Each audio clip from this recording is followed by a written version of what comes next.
DJCAची धक्कादायक माहिती. शेवटचा 1 मिनिटांचा खेळ. खुद्द शरद पवार यांनी यात राजकारण आणू नका असं म्हटलं असलं तरी इथे प्रश्न राजकारणाचा नाही, तर अपघाताची अकाउंटेबिलिटी ठरवण्याचा. एवढा मोठा नेता जेव्हा अचानक असा निघून जातो, तेव्हा केवळ अपघात म्हणून विषय सोडून न देता त्याची कारणं नेमकी काय असू शकतात याच्या वास्तवावर आधारित ठोकताळे बांधणं गरजेचं आहे. तेच आपण आजच्या या व्हिडिओत करणार आहोत. यामध्ये फक्त अजित पवार नाही, तर एका बापाची 29 वर्षांची पोरगी गेलीये, ज्या पोरीचा 80,000चा पगार तो बाप दाखवतोय आणि म्हणतोय, मला बोले पप्पा पैसे तुमच्यासाठी. पोरगी गेली, तो फक्त अपघात नव्हता. यात पायलट दोषीत ते अनुभवी नव्हते असा आरोप पिंकी माळीच्या घरच्यांनी केला. जर धुकं होतं, रनवे तुम्हाला क्लिअर दिसत नव्हता, तर मग लँडिंग केलंच का? DJCA क्लिअरन्स येत नाही तोवर लँडिंग करू नका असे सिग्नल देत होता, तर मग लँडिंग का केलं? हा प्रश्न सोशल मीडियावर धुमाकूळ घालतोय. अपघाताला अनुसरून आत्तापर्यंत ज्या प्रतिक्रिया समाजमाध्यमांवरती उमटत आहे ते बघितल्यास अपघात काही अंशी पायलटच्या मानवी चुकीवर किंबहुना चुकीच्या निर्णयांमुळे घडू शकतो असं म्हटलं जातंय. अपघातात अजित पवारांसोबत या विमानाचे pilot in command captain Sumit Kapoor, flight attendant Pinky Mali, captain Shambhavi Pathak आणि दादांचे अंगरक्षक विदीप जाधव यांचाही यामध्ये मृत्यू झाला. ज्यावेळी आम्ही एरोनॉटिकली क्षेत्राशी संबंधित काही तज्ज्ञांशी बोललो, त्यावेळी आम्हाला काही बाबी स्पष्ट झाल्या. त्याप्रमाणे हा अपघात पायलटने समयसूचकता दाखवली असती तर टाळता आला असता असं दिसतंय. त्या काय आहेत ते पाहूयात. DJCAने सांगितलेल्या घटनाक्रमानुसार बारामतीमध्ये धुक्यामुळे दृश्यमानता अत्यंत कमी होती. पायलटचा पहिला लँडिंग प्रयत्न अयशस्वी ठरल्यानंतर गो अराउंडनंतर विमानाची स्थिती विचारण्यात आली असता क्रूने पुन्हा रनवे 11वर अंतिम अप्रोच घेत असल्याची माहिती दिली. रनवे दिसल्यास कळवण्यास सांगितले असता क्रूने सध्या रनवे दिसत नाही, दिसताच कळवू असं सांगितलं. काही सेकंदानंतर क्रूने रनवे दिसू लागल्याची माहिती दिली. यानंतर सकाळी 8:43 विमानाला रनवे 11वर उतरण्याची परवानगी देण्यात आली. मात्र क्रूकडून लँडिंग क्लिअरन्सचा कोणताही प्रतिसाद मिळालाच नाही. याच्या अवघ्या काही सेकंदांतर म्हणजे सकाळी 8:44 ATCला रनवेजवळ आगीच्या ज्वाळा उठताना दिसल्या. दृश्यमानता नसतानाही या ठिकाणी पायलटने कशाच्या बळावर विमान खाली उतरवण्याचा निर्णय घेतला हे पाहणं महत्त्वाचं ठरलं. शिवाय यावेळी पायलटकडून कोणत्याही प्रकारचा आपत्कालीन कॉल म्हणजेच मेडे कॉल करण्यात आलेला नाही. पायलटने वेळी समयसूचकता दाखवत लँडिंगचा आग्रह न धरता विमान जवळच्या पुणे किंवा मुंबई विमानतळावर वळवले असते तर धोका टळला असता. विमानचालक तज्ज्ञांच्या मते कमी दृश्यमानतेत विमान सुरक्षितपणे उतरवण्यासाठी पायलटकडे अत्यंत अचूक निर्णय क्षमता असणं आवश्यक असतं. लँडिंगच्या वेळी विमानाचा समतोल राखणं किंवा योग्य उंचीवरून उतरणं यात थोडी जरी चूक झाली तरी मोठा अपघात घडू शकतो. नेमकी पायलटची हीच चूक तर अपघाताला कारणीभूत ठरली नसेल ना, हे पाहणं महत्त्वाचं आहे. आणि पिंकी माळीच्या घरच्यांनी तसा आरोपही केला. नागरी विमान वाहतूक मंत्रालयाच्या निवेदनानुसार ATCने लँडिंगची परवानगी दिल्यानंतर पायलटने कोणताही रीडबॅक म्हणजेच प्रतिसाद दिला नव्हता.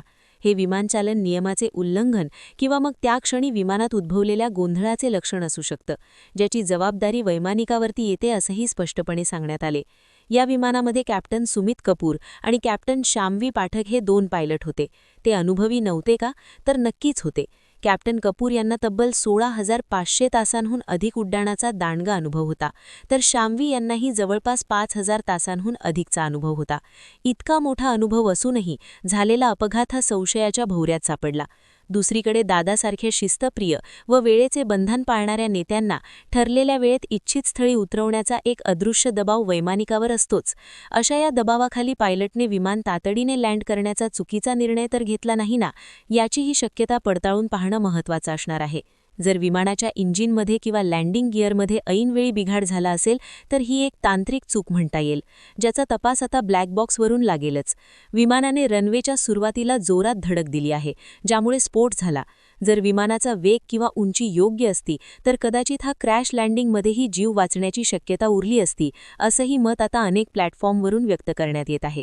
सुरक्षिततेला वेळेपेक्षा जास्त महत्त्व दिलं गेलं असतं तर कदाचित हा निर्णय बदलता आला असता आणि आज दादा आपल्यामध्ये असते. असो, जसं मी म्हटलं की यात फक्त अजित पवार गेलेले नाहीयेत, यामध्ये त्यांचा अंगरक्षक गेलाय, पिंकी माळी गेलीये. हा नियतीचा खेळ कधी कोणाला समजला नाही. या सर्व गोष्टी जर तरवर आधारित असल्या तरी आज सत्य हेच आहे की दादा आपल्यात नाहीत. सर्वात मन हिलवणारी गोष्ट म्हणजे जो व्यक्ती 2-5 मिनिटही जर कुठे थांबला तरी निवेदनांचा ढीगभर घस त्यांच्याकडे साचत असतो.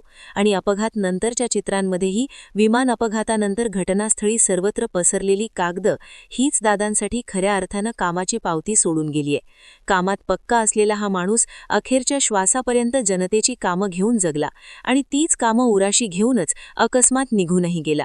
दादा आज जरी हयात नसले तरी त्यांच्या कामांचा सुगंध संपूर्ण महाराष्ट्र पुढील पिढ्यांना पिढ्या अनुभवत राहील हे मात्र नक्की.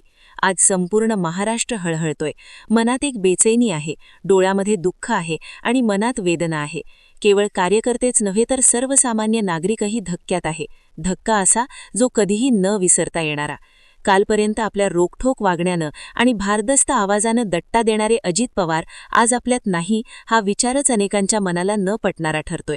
अजित पवारांचे कार्यकर्ते जणू आता अजित पवारांचा फोन येईल आणि दादांकडून काहीतरी कामाचा सांगावा येईल या आशेने डोळ्यातील अश्रूंना कसं तरी सावरण्याचा प्रयत्न करतायत. माणूस कोणत्या पक्षाचा होता, कोणत्या विचारांचा होता, कोणत्या जातीचा होता, याहीपेक्षा माणूस कामाचा होता. सर्वसामान्य कार्यकर्त्यांना पुढे नेणारा होता. अडल्या नडल्यांची सेवा करणारा होता. भल्या पहाटे कामात रमणारा होता. अजित पवारांसारखा नेता जेव्हा आपल्या सगळ्यांना सोडून कायमचा या जगाचा निरोप घेतो तेव्हा मन सुन्न होतं, त्यातही अशा अकाली पद्धतीने. ज्यावेळी एखादा मोठा नेता अकस्मात जातो त्यावेळी अनेक प्रश्न देखील निर्माण होतात. अजित पवारांचा हा जीवघेणा अपघात टाळता आला असता का? या अपघातामध्ये मानवी चूक आहे की तांत्रिक चूक आहे? यासह अनेक प्रश्न अजित पवार आणि त्यांच्यासोबत गेलेले चौघं सोडून गेलेत. जसं मी म्हटलं की महाराष्ट्राचा नेता गेला असला तरी आणखी 4 जण गेलेत. पायलटची चूक म्हटली तरीसुद्धा पायलटसुद्धा जीवानिशी गेला आणि त्यामुळे या अपघातात नेमकं काय घडलं हे समजून घेणं गरजेचे आहे. नक्कीच या अपघातामध्ये राजकारण आणता येणार नाही, पण या अपघातामागे नेमकं घडलंय काय हे समजून घेणं शेवटपर्यंत गरजेचं राहणार आहे. आणि तोपर्यंत गरजेचं राहणार आहे जोपर्यंत अजित पवारांच्या अपघातावरती प्रश्न तयार होत नाहीत. कारण आज उद्या अजित पवारांच्या मृत्यूचा विसर पडेलही, पण हे जर घातपातं किंवा ही काही मानवी चूक किंवा तांत्रिक चूक असेल तर या सगळ्या गोष्टींवरती रोजानरोज व्यक्त व्हायलाच हवं. या सगळ्या विषयाकडे तुम्ही कसं पाहता कमेंट सेक्शनमध्ये जरूर व्यक्त व्हा. जय महाराष्ट्र.